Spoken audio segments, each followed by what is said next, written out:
Good morning everyone.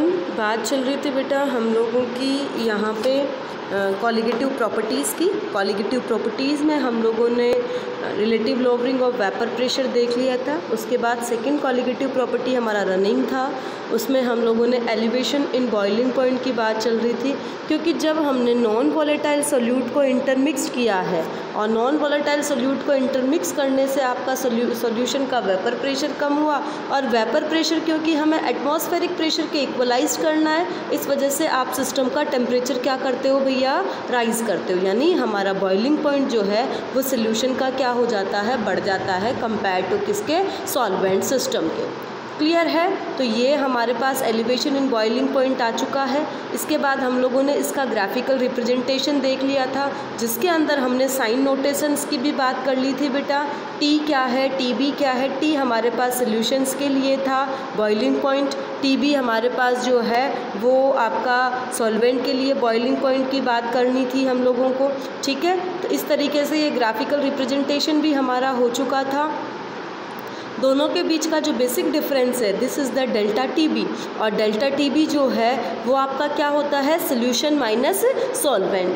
ठीक है, यानी डेल्टा टी बी जो है हम लोग फाइंड आउट कैसे कर सकते हैं, delta T B equals to T minus T B. अब देखो आप लोग कंफ्यूज बिल्कुल भी मत हो ना, हम हमारी चॉइस के अकॉर्डिंग, जैसे सपोज़ बाई चांस आप भूल जाते हो कि एग्जामिनेशन टाइम में कि टीबी क्या है या टी क्या है, ये तो ज़रूरी नहीं है ना।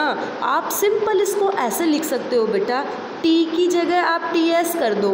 टी एस का मतलब सोल्यूशन के लिए टेम्परेचर हो गया बॉइलिंग पॉइंट। ठीक है, और सोल्यूट के लिए भी हम लोगों को करना है, तो आप जैसे टी आई कर दिया, टी यू कर दिया, एज यू विश। तुम टी ए टी बी भी कर सकते हो। मतलब यहाँ पे साइन नोटेशन जो है ना बेटा, हम लोग अपनी चॉइस के अकॉर्डिंग कर सकते हैं।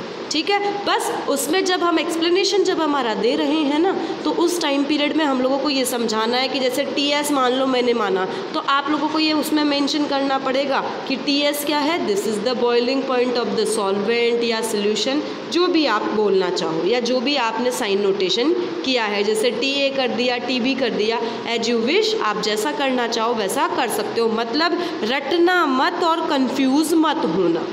ठीक है, देखो उसके बाद देखो बेसिकली ये जो चेंज आया है, एलिवेशन जो हुआ है, आपका बॉइलिंग पॉइंट जो बढ़ा है, टेम्परेचर जो इंक्रीज़ हुआ है, वो किसकी वजह से हुआ है। हमारे पास सीधा सीधा आंसर है नॉन वॉलेटाइल सब्सटेंस की वजह से जो है हमारे पास ये चीज़ सामने आई है।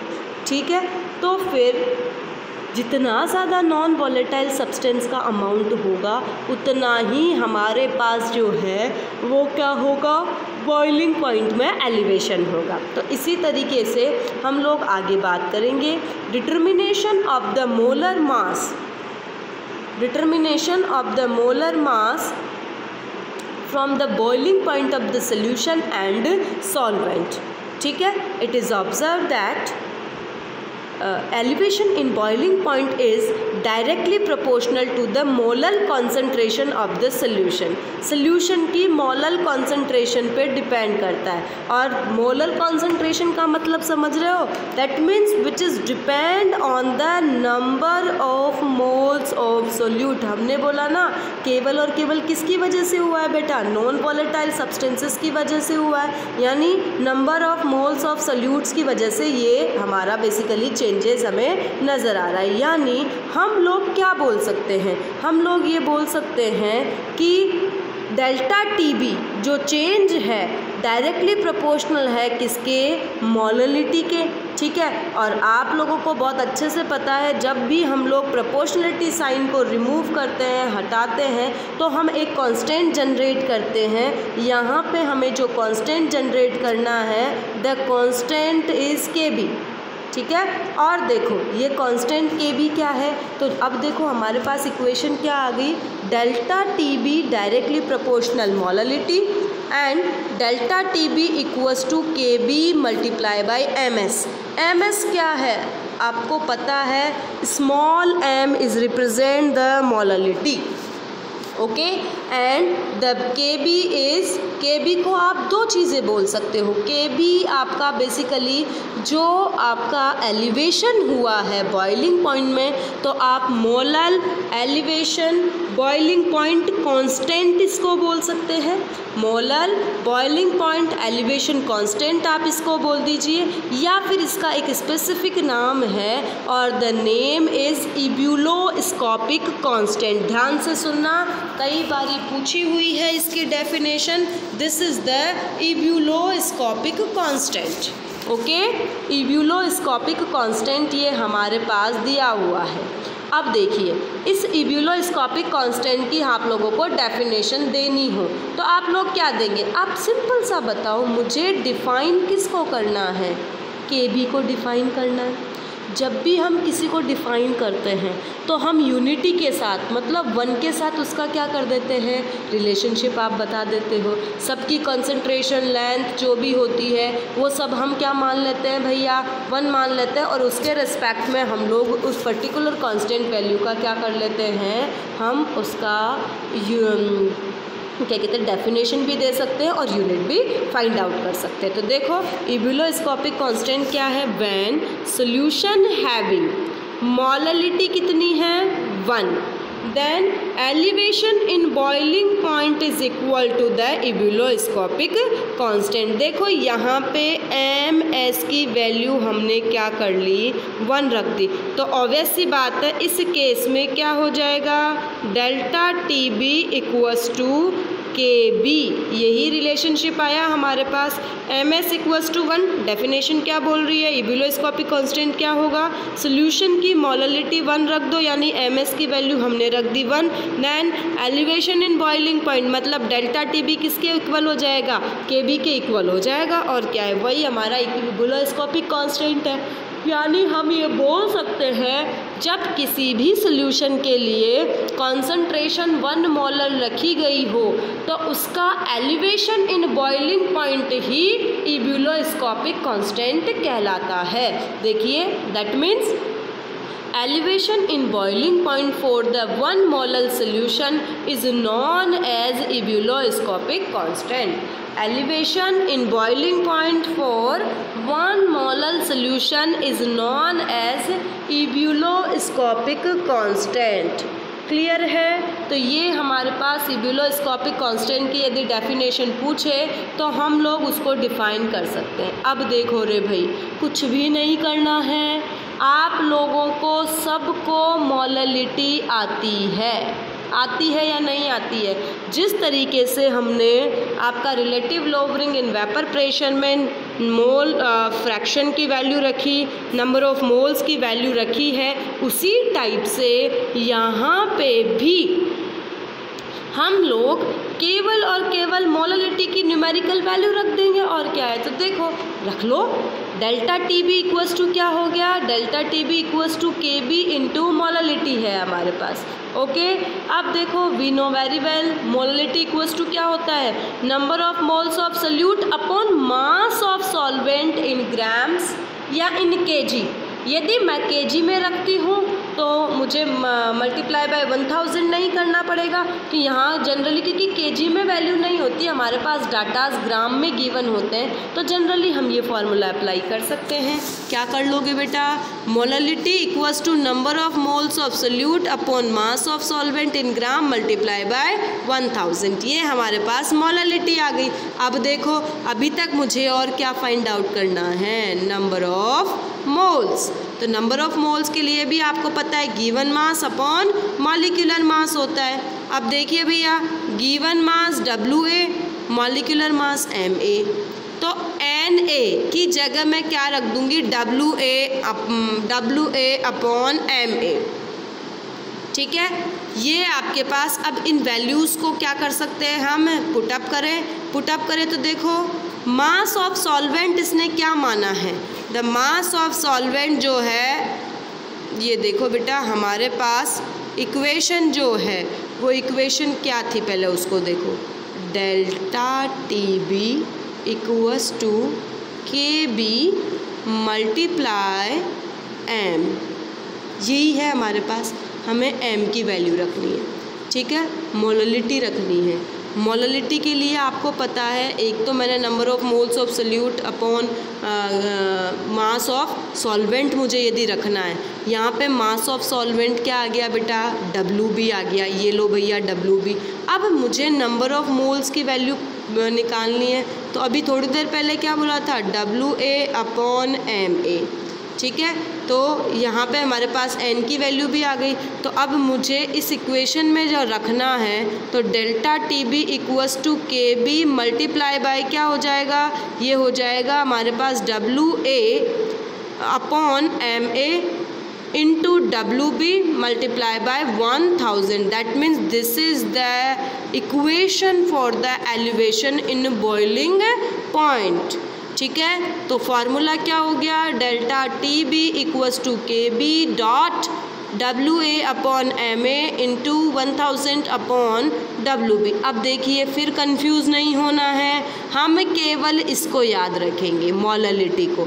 आप WA क्या है, WB क्या है, किसके लिए वो बात कर रहा है, हमें टेंशन लेना ही नहीं है। हम अपनी सुविधा के अनुसार रख सकते हैं, क्योंकि हमें ये पता है M के अंदर किस किस की वैल्यू रखनी है। तो आप अपने अकॉर्डिंग डाटाज जो है वो असाइन कर सकते हो, ठीक है। नाउ हम बात करें यहाँ पे यूनिट ऑफ KB की, तो यूनिट ऑफ KB आपका होता है केल्विन kg पर mole. The unit of KB is, क्योंकि टेम्परेचर डिपेंडेंसी है यहाँ पे, तो केल्विन मोललिटी है, तो अपन kg पर मोल की बात करेंगे यहाँ पे, केल्विन kg पर मोल, ठीक है। ये हमारे पास एक्सप्रेशन भी आ गया है। तो देखो, सेकेंड कॉलिगेटिव प्रॉपर्टी बेटा हमारे पास क्लियर हो गई है। सेकेंड कॉलिगेटिव प्रॉपर्टी जो हम लोगों ने पढ़ी है, उसमें हमने बताया एलिवेशन इन बॉइलिंग पॉइंट की आप लोगों ने बात कर ली है, ठीक है।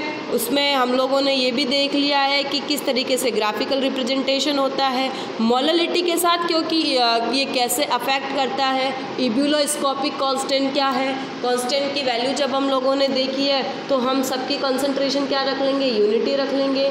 तो जो आपका चेंजेस नज़र आएगा एलिवेशन इन बॉइलिंग पॉइंट में, वही इब्यूलोस्कोपिक कांस्टेंट के क्या हो जाएगा बेटा, इक्वलाइज्ड हो जाएगा, ठीक है। तो ये चीज़ हम लोगों को ध्यान में रखनी है, ओके। अब देखिए, हम बात करें यहाँ पे, नाउ अब हम बात करेंगे यहाँ पे न्यूमेरिकल पोर्शंस की। न्यूमेरिकल पोर्शन में हम लोगों को, हमने 2 न्यूमेरिकल्स देख लिए थे बेटा, उसके अंदर आपका relative lowering in vapour pressure में, ठीक है।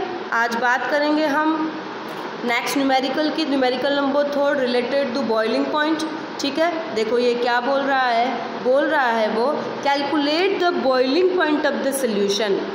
आप संग के संग उतारते जाना, PDF नहीं मिले गारंटी नहीं है, संग के संग उतारो ताकि आपका रिवीजन भी हो जाए, ठीक है। Calculate the boiling point of the solution containing 25 gram of urea and 25 gram of thiourea in the 500 of chloroform. The boiling point of the pure chloroform is 61.2 and the KB of the system is 3.63 kg Kelvin per mole, ठीक है। आपको क्या पूछ रहा है वो देखो। सबसे पहले डाटाज क्या दिए हुए हैं वो हम देख लेते हैं। ये इसने दे रखा है 61.2 डिग्री सेंटीग्रेड प्योर क्लोरोफॉर्म के लिए दे रखा है, यानी भैया हम लोगों को इसने क्या दे दिया है, हम लोगों को इसने दे दिया है किसकी वैल्यू, हम लोगों को इसने दे दी है TB की वैल्यू। TB इक्वल्स टू हो गया 61.2, ठीक है। अब देखिए नेक्स्ट उसने और क्या दे रखा है, एक इसने हम लोगों को KB की वैल्यू भी दे रखी है। किसकी वैल्यू दे रखी है, KB की वैल्यू भी दे रखी है, ठीक है। अब देखियो फाइंड आउट क्या करना है आपको। सबसे पहले तो KB दे दिया, TB आप लोगों को जो है वो फाइंड आउट करना है यहाँ से। अब सबसे पहले मुझे मोलरिटी की भी तो वैल्यूज़ देखनी पड़ेगी ना। मोलरिटी के अंदर सोल्यूट क्या है, सॉल्वेंट क्या है, वो देखो। क्लोरोफॉर्म में आप लोग डिसॉल्व कर रहे हो एक तो यूरिया को, एक डिसॉल्व कर रहे हो थायोयूरिया को 500 ग्राम क्लोरोफॉर्म के अंदर। मतलब एक चीज़ समझ में आई, सॉल्वेंट का मास जो है वो मेरे पास क्या आ गया 500 ग्राम। WB जो है वो मेरे पास आ गया भैया 500 ग्राम्स। ठीक है, अब यहाँ पे because here it is the 3 component system, एक यूरिया है, एक आपका थायोयूरिया है, तीसरा क्लोरोफॉर्म है। तो सबसे पहले मुझे क्या निकालना पड़ेगा, number of moles of solute निकालो। यूरिया के लिए फॉर्मूला होता है NH2CO NH2, ठीक है। तो NH2CO NH2 के लिए मॉलिक्यूलर वेट फाइंड आउट करो तो 60 है। गिवन मास कितना है 25, तो 25/60 जैसे ही मैंने रखा है मेरे पास वैल्यू आ गई 0.41 number of moles of urea. इसी टाइप से थायोयूरिया, अब देखो रे भाई, जब भी थायो वर्ड आता है ना, थायो का मतलब ऑक्सीजन हटा के क्या लगा देना है, एस लगा देना है, यानी इसके लिए फॉर्मूला क्या हो जाएगा NH2CS NH2। The formula is NH2CS NH2, this is the thiourea. अब देखो थायोयूरिया के लिए मॉलिक्यूलर मास कितना है, नाइट्रोजन के लिए 14, हाइड्रोजन के लिए 1, कार्बन के लिए 12 प्लस 32 सल्फ़र के लिए। 32 किसके लिए हो गया, सल्फ़र के लिए हो गया। एंड अगेन 14 and 1 करा के जब भी देखा तो ओवरऑल हमारे पास क्या आया 25/76 number of moles of thiourea. तो अब दो सल्यूट जो है, एक यूरिया और एक थायोयूरिया, तो total number of moles of solute कितना हुआ 0.41 प्लस 0.32, हमारे पास ये आ गया है 0.73। क्लियर है, ये क्या आ गया है 0.73। अब हम वैल्यू पुट कर लें, वैल्यू पुट करोगे आप लोग तो देखो डेल्टा TB इक्वल्स टू क्या है 3.63, KB की वैल्यू, अरे देखो भाई आप ऐसे समझो इसको, delta TB equals to KB multiply by WA/MA into WB और ये 1000 यही रखा। KB की वैल्यू कितनी है 3.63, ये आ गई मेरे पास, ठीक है। और इसके अलावा WA/WB मतलब ये तो हम लोगों ने रख ही लिया, तो इसको तो हटा करना ही नहीं है। ये तो हमारे पास नंबर ऑफ मोल्स कितने आ गए 0.73 आ गया, ठीक है। और मल्टीप्लाई बाय कितना आ जाएगा 1000/500 ग्राम लिया था उसका ओवरऑल मास हम लोगों ने। 1000 से 500 गया, 2 टाइम ये चला जाएगा, 2 टाइम गया, 2 मल्टीप्लाई बाय 0.73 यानी 1.46 आ गया। बस मल्टीप्लिकेशन कर लो, यहाँ से डेल्टा TB आ गया। क्या आया डेल्टा TB, स्टार्टिंग रिएक्शन पे जाओ, डेल्टा TB इक्वल्स टू क्या होता है T minus TB। T find out करना है सोल्यूशन के लिए, 5.37 डिफरेंस नज़र आ रहा है और हमारे को गिवन क्या है 33.2 केल्विन दिया हुआ है। तो ये क्या हो जाएगा, इधर से इधर गया तो प्लस में आ जाएगा ये वाला, तो 334.2 प्लस 5.37, देख लो भैया कितना आ जाएगा 33 और 5 38 और एक ये 39, 339.57 kelvin. This is the answer of boiling point of this solution. क्या निकल के आ गया हमारे सामने, boiling point of the solution, ठीक है।